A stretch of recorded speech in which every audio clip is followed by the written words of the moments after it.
Hello and welcome to week 3 of my video diary. Now I know that technically it's week 4.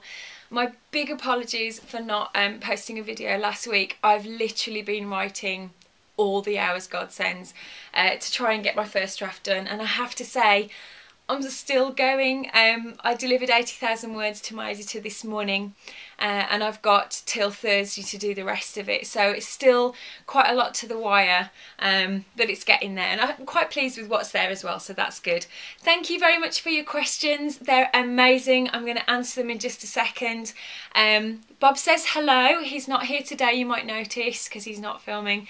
Next time he's filming, I've been promised a wave. Now I don't know if I'll get him on the screen, but keep your fingers crossed and it might just happen. Quickly before I start, the hat.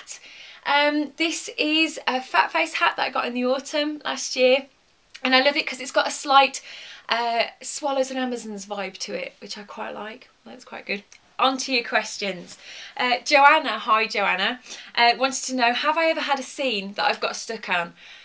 Pretty much every day that happens at some point where it just doesn't seem to be quite working. The only thing that I can suggest when that happens is literally to move on and write something different. So for me, I'll move further down the plot line and write a scene somewhere else. I'm very fortunate in that my books are made up of lots of short scenes, partly to keep my interest, but also just to sort of keep it moving along, and it just makes it easier then if you're stuck on something to go a little bit further ahead in the story, and then sometimes that sorts out the issues that are there. But it is a problem, and I think most writers would have that problem at some point, so I hope that helps. Leah from Chicklit Reviews, hello Leah. I need to also say massive thanks to Leah and Chloe from Chicklit Reviews, because they're hosting my videos on the site, which I'm absolutely chuffed to bits about that they wanted to do that, so that's great. So the question this week that Leah sent me is, in the last 2 books, has there ever been anything that an editor suggested that I've disagreed with? Oh yes, all the time. And as we go through this year, you will see that in action, because when I get to the editing stages, you probably have quite a lot of rants about what I've been asked to change or what they don't understand. The thing that I've learned over the last few years is just to pick my battles, to stick my heels in on things that I really, really believe in, and then other things that are just kind of, you know, nice sentences that I quite like.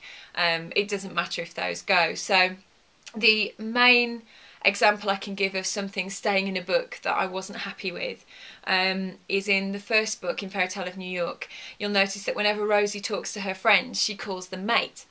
Now this was suggested because she was the main British character in a sort of a sea of Americans, that to set her apart that she'd say mate all the time, and it didn't really sit very easily with me. And unfortunately, if you look at the Amazon Doom 1-star reviews, they all say, why does she say mate all the time? I got so bored with her saying mate. I know, I totally agree. But at the time, I didn't stick my heels in. That is something that I would have said something about now. So it's a bit of a learning curve. So I hope that answers your question. Glynis, hi Glynis, wanted to know how I got published without having an agent. The answer to that is I was really, really lucky. I put my unfinished manuscript, which was called Coffee at Kowalski's, which is what became Fairy Tale of New York, onto autonomy.com, which is HarperCollins' site for unpublished authors, and just amazingly enough, it got noticed. My editor happened to be looking, she was looking not in the top 5 either, I was sort of in the top 100. She was looking in there and found my book, and it changed my life. So I was very, very lucky to do that. It doesn't mean to say I won't get an agent in the future, but certainly for now it's working okay the way it is, but that's how that happened. Debs wanted to know how many scenes I put in a chapter. I don't have a set amount, to be honest. I just go with how I feel. If it feels right to sort of have a natural break and then a new chapter to start, then I'll do it. And it varies very, very much from chapter to chapter as how many scenes there are actually in there. You just sort of feel that it's the right place to stop it. Kath from the Nut Press, hello Kath, wants to know how much my finished novel can veer away from what's in the synopsis. the answer to that is a lot, actually. The synopsis is there very, very early on to give my publishers and then obviously the sales team an idea of what the book's going to be about. But they don't read the successive drafts of my book with that to check that I'm meeting all the salient points, and there will be quite a lot of things that will change, certainly when we do structural edit, which is the next edit that I'm going to do. Things change on there quite a lot, so that's fine, and it's quite flexible really. It's only really meant to be there as a bit of a guide, so I hope that's okay. Now, I said that I was going to read you an extract, so this is a world exclusive, so I hope you feel suitably chuffed that you've got one. I hope it's good enough.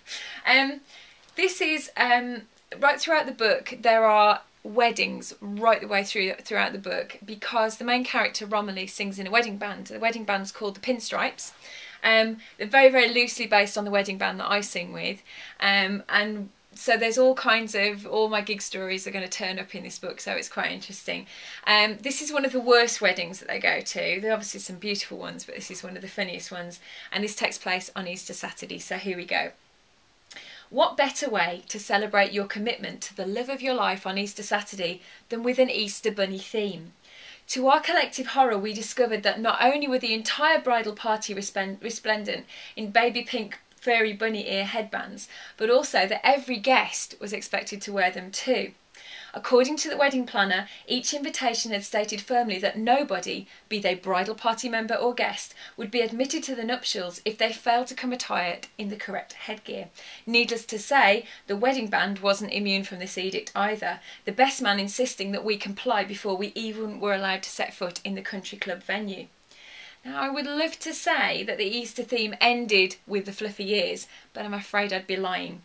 Yellow fluffy toy chicks marked each place setting and were scattered across the top table. Cuddly toy rabbits were everywhere, nestling around the Easter egg top wedding cake, sitting in the middle of tables holding baskets of flowers, and even dressed as a bride and groom by the rabbit-shaped seating plan just inside the hall. And real white rabbits sat dejectedly in a caged area on a strip of sickeningly green astroturf in the middle of the room. For bridal favours, each guest received a box of Cadbury mini eggs, and an Easter egg hunt had been organised for the children between the two receptions.